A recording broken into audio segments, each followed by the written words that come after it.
Di ujung senja, kehidupan yang hangat. Desember di Aceh selalu membawa kehangatan yang khas, bukan dari suhu, melainkan dari kedekatan keluarga menyambut akhir tahun. Di rumah panggung sederhana di Desa Lampuuk, dekat Banda Aceh, tawarnya selalu menghiasi hari-hari. Pagi, 25 Desember 2004, Rohim, 35 tahun, seorang ayah yang tegap dengan senyum hangat, sedang memperbaiki jaring ikan di teras. Rahmi, 32 tahun, istrinya yang lembut dan cekatan, sedang menyiapkan kue tradisional. Dina, 9 tahun, duduk di samping ibunya, mencoba ikut menguleni adonan sambil sesekali mencuri pandang ke arah laut. Adiknya Doni, 5 tahun, adalah si bungsu yang hiperaktif, kini tengah asyik bermain dengan pasir di halaman. Doni memiliki lesung pipi di kiri, membuatnya selalu terlihat menggemaskan meski sedang merajuk. "Ibu, apa kita akan ke pantai lagi besok?" tanya Dina, matanya berbinar. "Insya Allah, Nak. Tapi kita akan ke rumah Nek Minah dulu, menjenguk beliau," jawab Rahmi sambil mengusap kepala Dina. Rohim berhenti memperbaiki jaring. "Dina, kamu harus belajar berenang lebih baik lagi. Laut ini indah, tapi juga harus dihormati," pesannya. Dina mengangguk patuh. Kita tidak pernah tahu, kalimat itu akan menjadi pelajaran paling berharga, sekaligus kenangan paling menyakitkan baginya. Bagian pertama, guncangan dan peringatan laut, 5-7 menit. Pagi, 26 Desember 2004, matahari belum terlalu tinggi, tetapi desa sudah mulai hidup. Aroma kopi dan ikan bakar tercium dari warung-warung kecil. Keluarga itu sedang sarapan nasi uduk hangat. Doni merengek karena kerupuknya direbut Dina. Getaran dimulai. Awalnya pelan, seperti truk besar lewat. Namun, getaran itu segera berubah menjadi gemuruh menggelegar. Lantai berderak, lampu gantung bergoyang liar. Getaran itu terasa semakin kuat, tak ada habisnya. Rohim segera menyadari ini bukan gempa biasa. "Gempa, semua keluar, keluar sekarang," teriaknya. Mereka berempat berlari keluar. Di luar, tetangga sudah berhamburan. Bumi menggeliat hebat membuat mereka sulit berdiri. Pohon kelapa meliuk-liuk seperti menarik kegairahan. Rahmi memeluk erat kedua anaknya. Dina melihat ayahnya tampak tegang, wajahnya pucat. Ketika guncangan berhenti, keheningan yang mematikan menyambut. Hanya terdengar tangisan anak-anak dan isak ketakutan orang dewasa. Lalu, Rohim menatap ke laut. "Ya Allah, air laut surut jauh sekali," bisiknya, lebih kepada dirinya sendiri. Orang-orang mulai berkerumun di bibir pantai yang tiba-tiba kosong.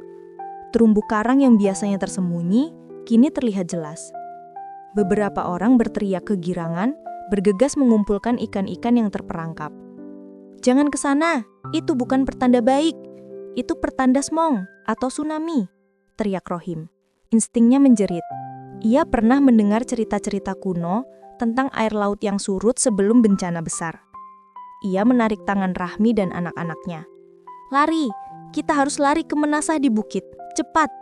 Bagian 2, sang raksasa datang, 7-10 menit. Mereka mulai berlari. Rohim menggendong Doni, sementara Rahmi memegang tangan Dina yang kecil namun kuat. Mereka berlari bersama puluhan warga lain, berdesakan di jalanan sempit. Tiba-tiba, suara gemuruh terdengar. Bukan suara gempa lagi.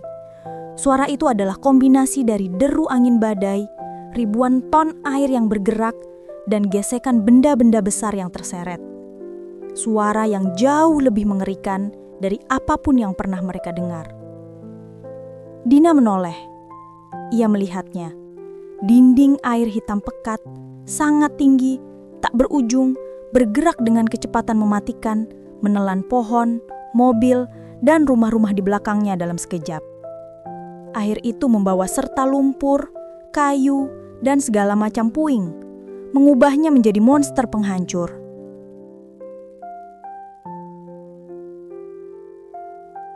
"Airnya datang, la ilaha illallah!" teriak seseorang di dekat mereka. Kepanikan mencapai puncaknya. Rohim berusaha mendorong Rahmi dan anak-anaknya untuk berlari lebih cepat.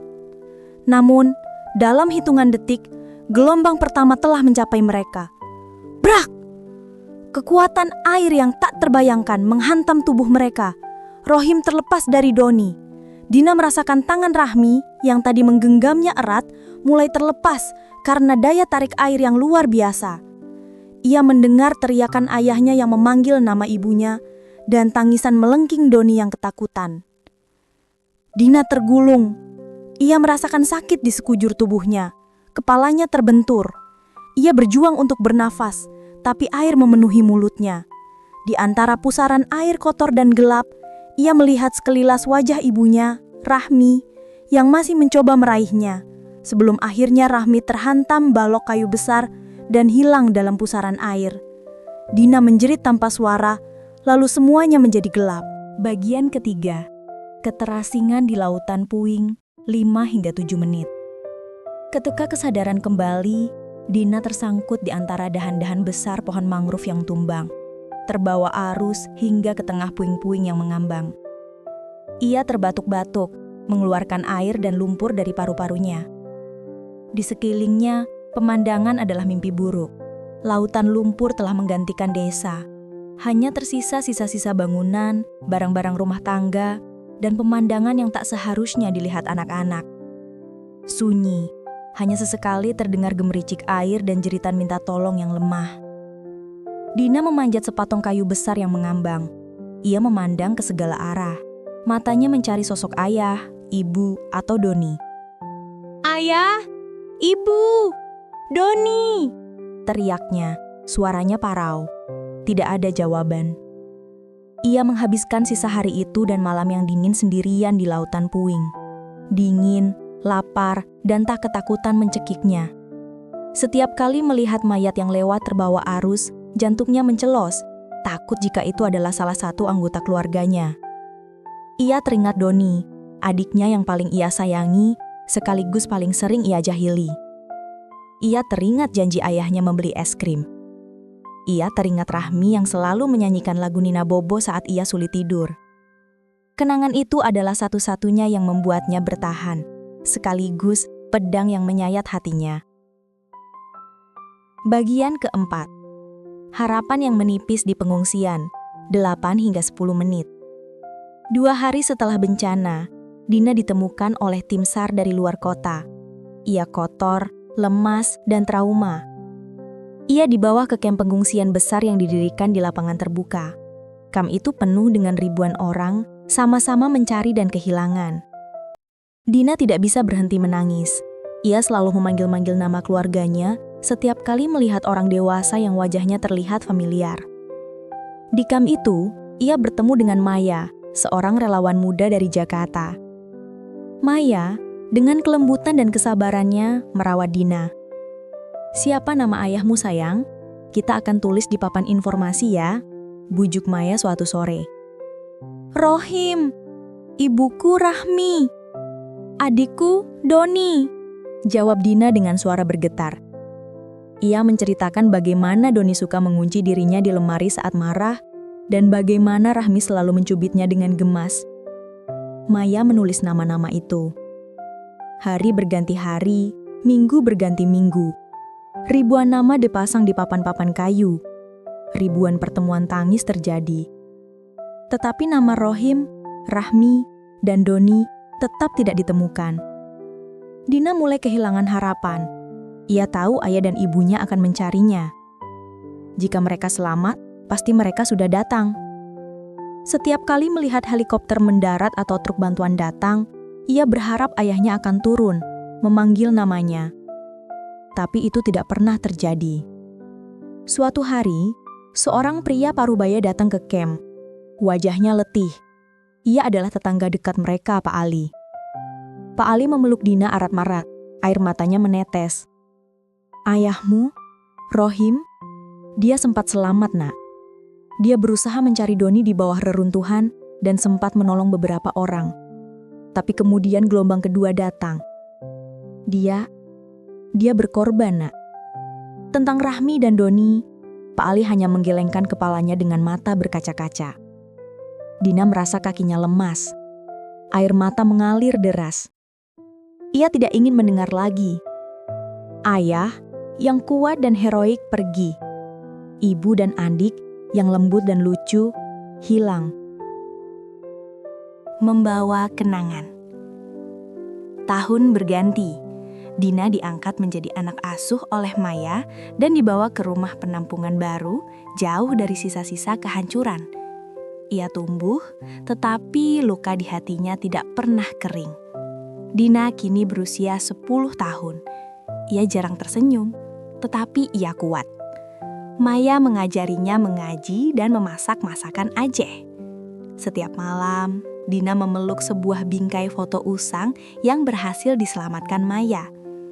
Di foto itu, mereka berempat tersenyum. Rohim memeluk Rahmi, dan Dina mencium pipi Doni yang cemberut. "Aku merindukan kalian," bisiknya pelan. "Aku akan kuat, seperti ayah bilang. Aku akan menghormati lautan. Aku akan menghormati hidup." Dina tahu ia adalah bagian dari mereka. Lesung pipi Doni, senyum hangat Rohim, dan kelembutan Rahmi semuanya hidup dalam dirinya. Ia selamat, bukan untuk melupakan, tetapi untuk menjadi saksi. Untuk membawa kisah keluarga Rohim, Rahmi, dan Doni, dan seluruh korban tsunami Aceh dalam setiap langkah hidupnya. Lautan telah merenggut keluarganya, tetapi juga meninggalkan warisan kekuatan dan ketabahan, yang kini menjadi nafas barunya. Dina menutup matanya, merasakan ombak pilu itu masih berdesir, tetapi ia sudah belajar berenang di dalamnya.